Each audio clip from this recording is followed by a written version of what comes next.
Welcome to the Business with Beers podcast. This is the place where we help entrepreneurs expand their business, build their wealth, and generate passive income. I'm your host, Brian Beers, an entrepreneur who's on a mission to inspire growth from everyone around me. Remember that you need to take the actions others won't, and you can live the life that others don't. Please be sure to check out my weekly newsletter that now drops every Thursday. It includes one quote, one tweet, one podcast recommendation, plus some business and investing insight from me. It's short and it's sweet. My goal is to provide you with just a couple gold nuggets to help inspire your growth.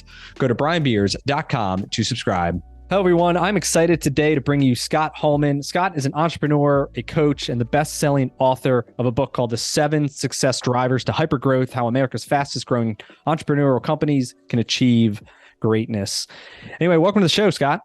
Thank you, Brian. Happy to be here. Awesome. So you got, quite the resume here of experience working with Tony Robbins and a number of other, famous, business legends. But before we get into all that, can you give us an idea of your backstory?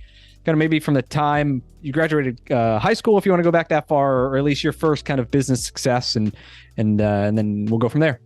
Yeah, I think it's an interesting story because I grew up in a family. My parents were divorced when I was 12 or 13. I started working full time every summer because we didn't have any money, and so just to basically help out with things. And so the thought of college back then was just not even, conceivable. It's not like it is today. And so I ended up going and working in construction. Then I ultimately went to junior college, and lo and behold, I started getting really good grades. And I didn't know I was smart. I kept getting grades. And I had a professor take me under his wing that was a USC grad and got me a full ride scholarship to USC. And I ended up going through the entrepreneurial program as part of the business school there. And I guess that launched me into being destined to be an entrepreneur. And then during that time frame, I created this business plan on a company that would go out and outsource the processing of medical records for hospitals. And so I created the plan. I went to a hospital. I was able to talk somebody into letting me take that over for them. And then we ended up over 8 years to have 1 in every 9 hospitals in the United States under long-term contract. And so oh, wow. I was in it. I remember starting with, no money. Nobody I knew that had any money.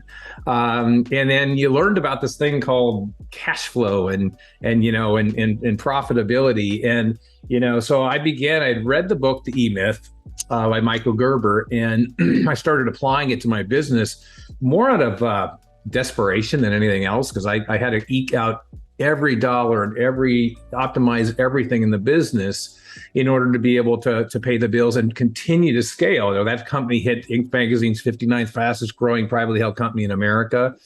And we needed systems because we had 650 technicians out at hospitals, so we couldn't see what they were doing. We couldn't monitor what they were doing. Remember this, there's no iPhone, there's no way to really monitor them. And so that's what launched me into what I do today, really focusing on optimization and maximization of businesses.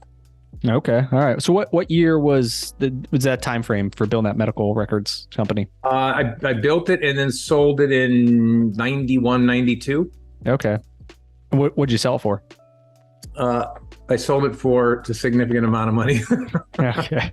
Good. That's the goal, right? I'll share a story with it's painful. So one of the divisions we have now is called Big Payday, where we help businesses to prep for sale in advance of even considering selling, so they maximize the valuation. I will tell you that it resold about 6 years later for 15 times what I sold it for. Oh my God. And basically the same company. And so, I was young. I was 29 years old. I had no mentor. It made all the mistakes that I'll teach businesses not to make, including, only getting 65 or 70% of the money that was promised to me. So okay. Initial learning lesson. Yeah. So what were some of the big learnings, or how did that, in terms of change your kind of career? What did you learn from that? I learned, first of all, the importance of systemization. We had systems and metrics and reports way before they were even common terms. And so that, I believe, is absolutely critical to have, in a business. And I think the other thing was culture. And I always thought culture was BS. But when I in my book, I interviewed, 12 entrepreneurs that have been on the Inc. 500 list 3 times or more, so sustained growth. And they all started talking about culture. And I was amazed. I thought, well, we actually had culture. We had a way of doing things. People did things for the company, and people were committed to the hospitals as clients, and committed to each other. And so I think investing in culture and making your environment a great place to work, in a learning environment, and creating constant growth for people within the company is one of the biggest takeaways I had from that business. Okay. So then what happened next? I mean, kind of fast forward, I guess you start working with Tony Robbins. Like, how did that relationship start? So before that, I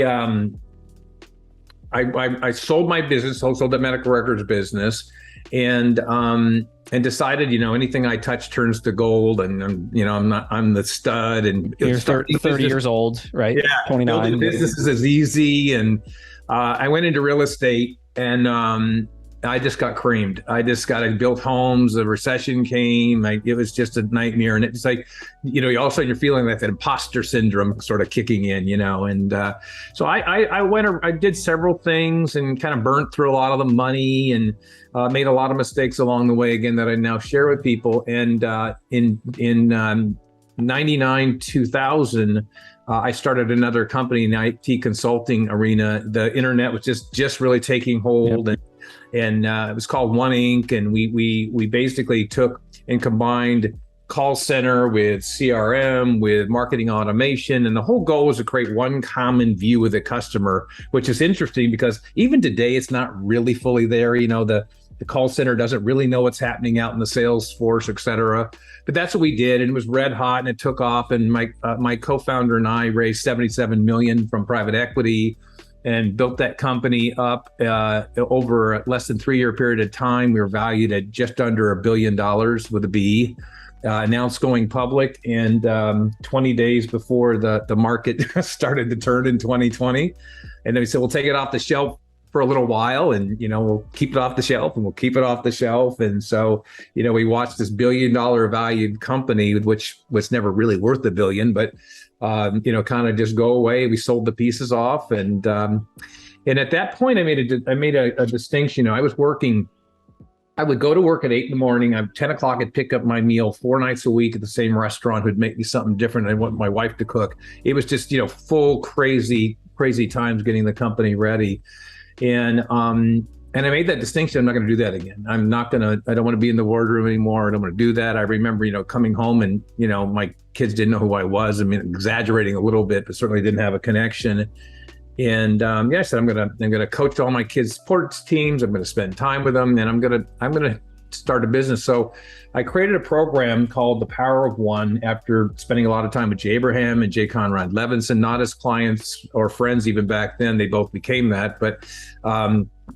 And I created this program that said, hey, what if we just focused on one of these proven strategies for growing a business and maximizing profitability, one a month? That's why it was called The Power of One a month.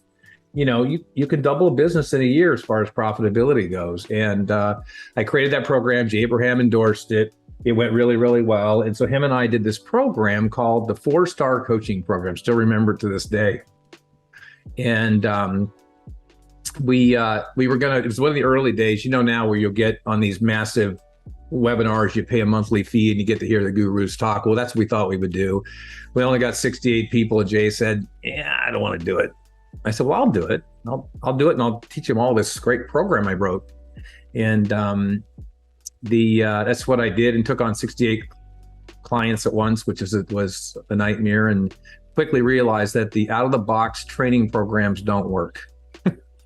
Right? That was my reality. Yeah. So it was like a group coaching. They'd all sign on to like a webinar, and you'd kind of go through the PowerPoint slide or whatever it was. Was that the model? It was, but one of my strategies, and there was upselling and cross-selling. So I converted 52 of them to private clients. Okay. So like one-on-one coaching. One-on-one coaching. And so they ranged, by the way, from a woman who her husband died. She had no money, but she wanted to start a business, to a tennis racket company that was larger. And there were, out of the 52, there were, 40 different industries or something. So you started saying, okay, well, you start go to apply a strategy, and they go, no, you understand. Our industry is different, our employees are different, our capital is different. And what I learned, Brian, then was it wasn't enough to give them this. I needed to teach them how. How do they modify this to the strategies of their business to be able to implement things and have effective outcomes? Yeah, that's the key, right? Because it's easy to read a book and go through and try these things, but then you start, we have these limiting beliefs that this doesn't work in my market, with my people, with this, because of my culture. And then we don't apply this great knowledge, right? Because we don't think of how can we turn this into, something that'll work for us. I learned a long time ago, it's interesting. So, I've worked or coached companies, in thousands and thousands of companies in over 200 industries. And there's a couple common things I realized is that if you are, it's not enough. It's not that they don't know. So I'm going to teach them some new strategies. They know. We have books, we have programs, we have coaches, we have, right? The knowledge base today is incredible. It's not that they don't know. They don't need to learn more things. They need to learn how to implement within their own environment, right? We teach a concept called the 50% solution. It's kind of like the 80-20, but I thought, when you go and for a company to implement something new, if it's hard, if it requires change with their employees, if it requires a significant investment, it typically is not going to happen. It's not going to happen. It's not going to stick. So the 50% solution says, just do it. Not half-ass, but quite honestly, I maybe you could call it the half-ass solution, because it's just get it implemented. If it's something that's going to work, get it going, because then that momentum kicks in. And then they'll focus on fine tuning things. But, I just think it's that whole thing holds so many businesses back. So, so what are some of the strategies then, or you teach them? Is that it? Is just, let's just try the one thing we're going to try and see what pieces of it can be effective, or how did you coach the clients? So what I became, I guess, known for was profit optimization. And so, if you've been to Business Mastery and you've watched, Tony present the profit optimization component of that's content that I created. And I actually delivered for the first several Business Masteries. And basically the concept is that, if we apply it to business growth, for example, we would say, how are you generating leads? And we're going to say, how do you improve the number of leads you're getting by small percentages, right? What can you do? You just break down your marketing sales funnel into small little pieces. And you then look for where the gaps are and where you have the opportunities to make small incremental improvements. And then once they become a customer, client, or patient, you're doing the same thing. How do I get more transactional value ethically? How do I get more referrals? How do I get them to buy more of my products or services? So on and so forth. And so that's what we've done. And I have a whole division that does that. But it's real interesting, Brian. When somebody comes and wants to work, say, with me or with one of my top coaches, nobody ever comes to us for optimization, ever. Right? They come to us because they want CEO coaching and mentoring, or they come to us because they want to sell their business, or they come to us because they've got some other problem, or, and we always say, we know. But when we start, we're just going to do this profit optimization thing. We call it a strategic profit plan. And it's a thing where they fill out this extensive questionnaire, and then we spend 4 hours brainstorming with them to come up with 6 or 7 of these profit optimization things that always cause the eyes to open and go, whoa. I remember being at I was coaching one of the top 8 master franchises for Jiffy Lube. And they flew me back, and there's like 7 or 8 people in the meeting, and I'm doing the profit optimization thing, and we're going to go all day. And it gets to be about 10:30, maybe 10:45. And the CEO stands up, claps his hands, and says, "We're done." And I'm thinking, crap, what'd I do? He goes, "If we implement the 4 things you've shared so far, our profits will go up X." I don't remember what it was. "We don't need to focus on anything more for the next year. You can go home." I didn't have a flight scheduled or anything else. They all kind of left and went to lunch. And my point to telling that story is that people think, oh yeah, profit optimization, I've done that before, right? It's like marketing. Yeah, we got marketing figured out. We know that's a constant moving process, right? You got to keep changing. Profit optimization is the same thing. And we teach, there's 4 levels of profit optimization that we teach. It's not just saying we tweaked it and now let's move on and we're done. There's a whole series of things that need to do to make sure you actually get that done. But my belief is, if we can first focus on, because when you focus on improving what you're already doing, the lead sources you're already doing, that's relatively easy. Implementing some new product, service, funnel, marketing thing, it's difficult, right? And it's got high risk. And so, I always think, so many entrepreneurs go, I don't have enough money. I can't create freedom. I don't have the right technology, but I can't afford it. I can't afford to hire a marketing agency. Yes, you can. Just optimize what you're already doing and take that cash, like I did growing my medical records business with no money. And now you can implement and you can now afford the things that you need to do versus you trying to figure out how to do them. Yep. Yeah. It's one of the points I make with our guys a lot is we have, automotive repair shops, right? And guys, they want more cars, they want more traffic. And then they come up with all these, creative ideas, but they want we should sponsor this little league team, or, we need to do flyers and we need to print business cards and go do this or that. But then we look at we can track inbound calls, right? And of how many calls we're getting currently. And then we can look at conversion rates, how many of those people who called came in, with the matchbacks. And then it's we're already getting a ton of leads. We just have to get a little bit better on the phones to convert more of these people who are already calling us, right? We don't have to go hand out big business cards at a carnival or something silly.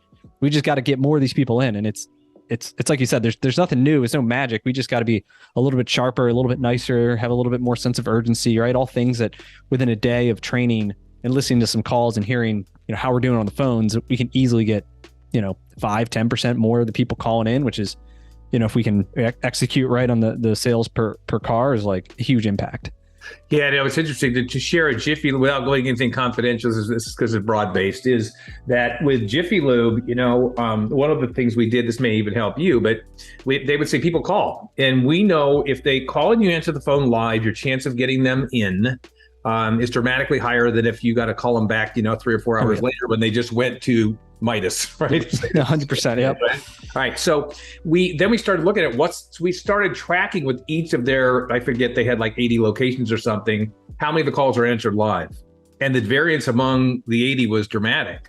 And then, setting up systems for how do you get more of those to answer live. And then, so we went through that whole process for, dramatic breakthroughs, by figuring those things out. And yeah, you understand it clearly, you're in the business. Yep. And the other thing for us is too, looking at, gross margin where, these small tweaks and improving our margin have huge impact. So we can double the money we make if we can get these small incremental improvements just at a top line, what we're buying for and what we're reselling it for. And even a couple of weeks ago at a quarterly meeting, we kind of dove into this and compared different markets and different stores. And there's some similar to that. There were some eye-opening differences, 4 or 5 point differences between markets. And it's man, if we can get the bottom up to just the middle, we're huge impacts. And so I think it's... Yeah, you get it. It's interesting. So it brings up a topic right now, as we're recording this right now, we've got, I will argue we have double digit inflation. It's, if you look at the old standard during Jimmy Carter's era, I think we're at 14 or 15, not 8.5 or 6 or whatever it is. And, I got thinking, probably the vast majority of your listeners have never managed a business through hyperinflation, which is what I call it, right? And so I want you to think about if they're making a 10% profit margin and their costs go up 10% and they don't modify anything in the business, they don't optimize, they don't change their pricing, it literally wipes out 100% of their profits. And so, right when I talk about profit optimization, now it's more urgent than it has been in years and years and years. And when I was coaching, I was coaching companies that were coming out of the recession, 2009, 2010, profit optimization was a survival strategy, but now it's back there again. Even recession, I think, think about how many businesses out there that are probably your listeners, they never navigated through a recession. They started their business after 2009 or 2010. And so there's this double whammy. Like when I started my first business with no money, worst recession since the Great Depression at the time, it was a double dipper. So we came out of recession, went back in it, and we were double digit inflation. So, and I was just too dumb to know, or too ignorant to know you're not supposed to start that kind of a business with no experience, but I guess it turned out okay. So, so now, this is where we have to, where it's convenient before. I make this statement that and I don't want anybody to be offended by this, and some people probably will, but it's important to say, which is business has been pretty easy the last 12 or 13 years. We've been in the longest non-recessionary cycle, I think, in the history of America. Yep. Look, did COVID impact some businesses? Massively, absolutely. And for those businesses, they are certainly the carve out and the exception. But for many businesses, it has just been, they just think, oh, we're making my profit, I'm doing really well. So when it comes to optimization or, doing the things that you're doing and utilizing coaches to help make changes in the business, they just don't need it. We're doing just fine. And I'm telling anybody, out there, is that it reminds me again of 2008, is that, you need to be prepared. And, you can't just have the inflation hit your business, recession really get a deep hold, and then say, now I'm going to start preparing, because it's going to be too late. Yep. And it happens incrementally too. It's not going to be a COVID shutdown situation where all of a sudden there's no business, right? It just gets a little slower each week, each month. And then, before you know it, you're putting cash in to meet payroll and having all these issues. So it's kind of thing where you got to get ahead of it too, and be proactive and not just reactive. Yeah. So what are some of your best advice then for someone in the situation who hasn't really thought about it?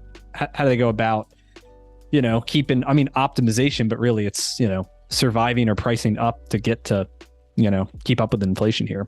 Yeah. So a couple things, I think, as a general rule of thumb, the process we take people through is we get them just to write down, what their current marketing sales funnel is right now. And it sounds simple, but a lot of times we'll have somebody say, well, they know how many leads they're getting. Oftentimes they may not know where they're getting them from. And then they'll tell you, then, our conversion rate when we have an appointment is this. Right. But I go, what about all the steps in between? Think about this, right? Somebody comes to, so I'll give an example. So I've got a client who has 9 sleep labs for testing sleep apnea. And he became a client. I was on Tony's stage and at Business Mastery, and I spoke, and he came running down the hallway as I was going to the bathroom, and I need you. I'm helping all these people. We've tested 10,000 people. They really need us, but I'm facing bankruptcy and I'm really, really struggling. And so it took 4 or 5 months. He finally said, can you help me? And I said, I'll help you. So I took him through the process. We go, had him fill out the questionnaire and tell me I was generating leads. When they got all their leads from doctor referrals. So somebody goes to a doctor, says you have potential sleep apnea. They send they do a prescription and they send it out and to him. And then they would wait for, they would do a phone call out to the people. And if they didn't respond, that was kind of it. So their conversion rate was dismal. And I said, Steve, think about this. Who wants to go into a hospital or a room hooked up to all these wires and sleep all night long in a hospital? It's not something people jump on. So you have no process in place, for maximizing the number of people that come in. And we started looking and saying, well, you got to reach them. It's not just enough for a phone call. You got to go phone call. You got to go do email. You have to do text. You have to have a sequence to motivate them. You have to educate them on why it's important for them to do this test, and so on and so forth. And then track them. He never tracked anything. And so, I think he said he's on my website, did testimonial. I think their sales volume went up 67% in 2 months, maybe it was 3 months, just by converting more of those. The story, but that's the way that it works. So the step number 1 is, what are the steps? At each step you could identify. Like if you say they come to my website and they buy my product, I said, no, they don't. They come to your website. They have to stay on your website, right? Because if they bounce, you lose them. Yep. So you capture them. Then they have to go and they have to click on your product page, your service page, and then they got to open that up and learn a bit about that. There's a whole process. And by the way, once they put something in a shopping cart, 65%, and it goes up and down monthly, will bail. So they went to Home Depot, they investigated all the cordless drills, they put it in the shopping cart, they got right up in there, and then they walked out the store. Yep. So that's the process where you're going to go, okay, I want to make sure I have those all laid out. And I'll just do that. And then you do the same thing for your existing customers. But in that process, you just say, where are we the weakest?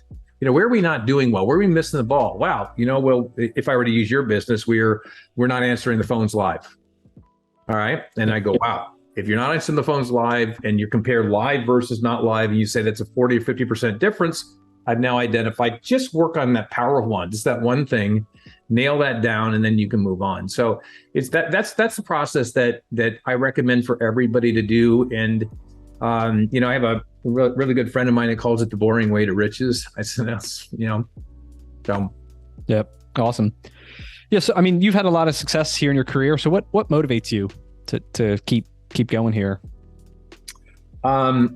It's interesting. So when I first started into what I do today, as I mentioned earlier, it was about spending time with my kids and coaching them and having time freedom. And then I realized it was interesting because we only work with successful companies. It doesn't mean that they're knocking it out of the park. It doesn't mean they're large. It just means that if they're a turnaround or they're in trouble, it's not something we do because we're an advisory service. We're not sending people in. And I started realizing, my God, so many of the people we work with that are, quote, successful that come to us are trapped in their jobs because they work too many hours. They don't have enough. They don't feel like they have enough money to hire that resource.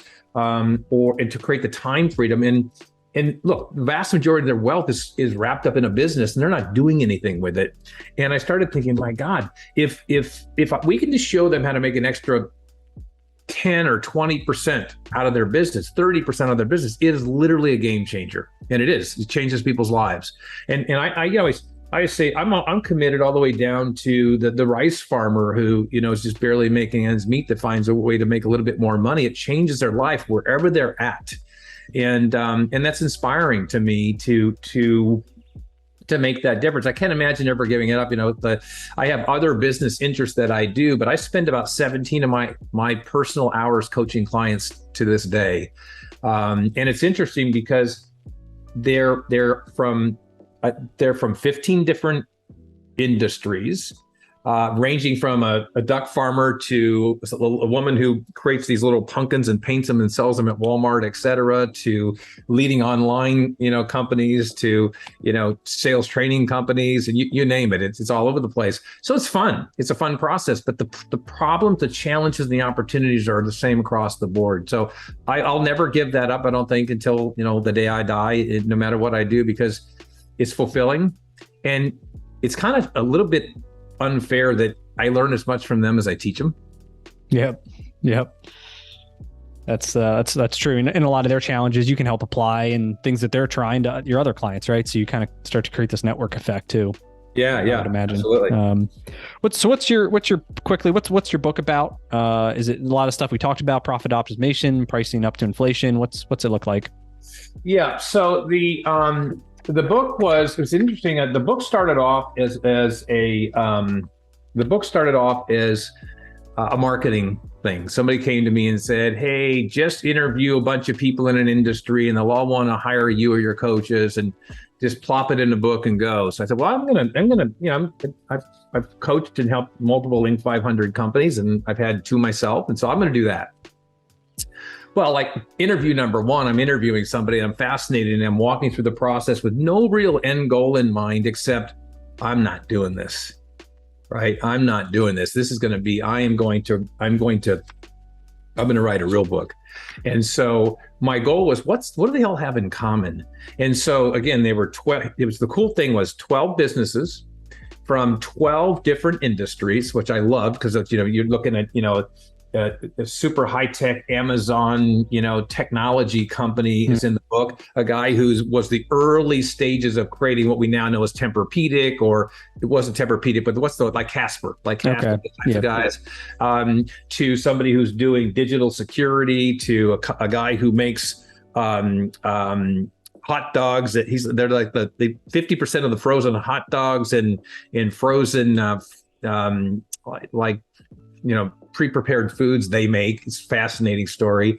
And I thought, what's common? And the more and more I met with them, the more and more commonalities that I came up with. And so that's what it's about. So there's 7 success strategies in there. I will share with you, there's actually only 6 because the 7th one is pay it forward, which is, once you do that, how you can actually impact your community and make a difference with what you've been blessed with. And that's what it was all about. And it hit Amazon and number 1 on Amazon Kindle in entrepreneurship and in leadership, which was really, really cool. And so That's what it's about. So I interview them, and then I give my pearls of wisdom on that, right? That's what it is. Can you share your favorite one, or maybe your most surprising one? Well, yeah. Well, my favorite, obviously, you know, optimization's in there. You know, I call it building a systematic machine. But, you know, one of the most important ones, and one of the most fascinating ones for all the companies was the secret sauce. It's how I started with. It's a metaphor off of McDonald's secret sauce of their Big Mac. And it's what's my, you know, we call it compelling competitive advantage. Many people might know it as their USP, but what's really different about you? And as you well know, Brian, you know, you don't have to do some radical shift to do it. I mean, think about Starbucks. You know, Starbucks makes coffee. So, you know, so do a lot of other places, right? Starbucks, you know, had a coffee bar. A lot of other places had that as well. They created, you know, among other things, kind of I guess you could say their coffee's better than others, depending. Some people like it, some people don't.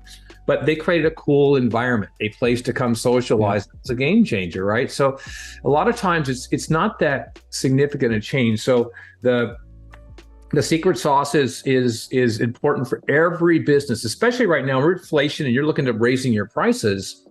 You have to be, why is somebody going to spend a little bit more money on you in our Amazon culture, where you can go on Amazon and talk about transparency, right? Everything looks exactly the same. You have to, you know, so that's one of my favorites. And I shared earlier with you the one about culture, you know, and about team, synergistic team, I call it, because it's not just having a team of the best people, but everybody who's tied in with one another and shares the same visions.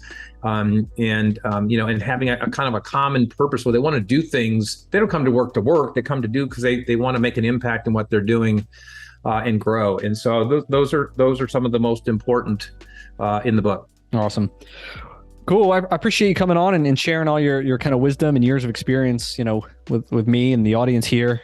Where can people get in contact with you if they want to learn more about your company and the programs you offer? It's easiest just to go to scotthallman.com, and they can go there and check out the resources that we have. And then I created a special page for just your podcast listeners. It'll be scotthallman.com and /beers. So perfect. I love it, right? All right, we'll link that up as well. So I'll put a free copy of my digital copy of my book there for everybody. And then for those that are interested, those that get inspired with this whole concept of profit optimization, we have this. I've created this. It's just 6 or 7 minute video that walks you through what we call a profit calculator. So imagine that.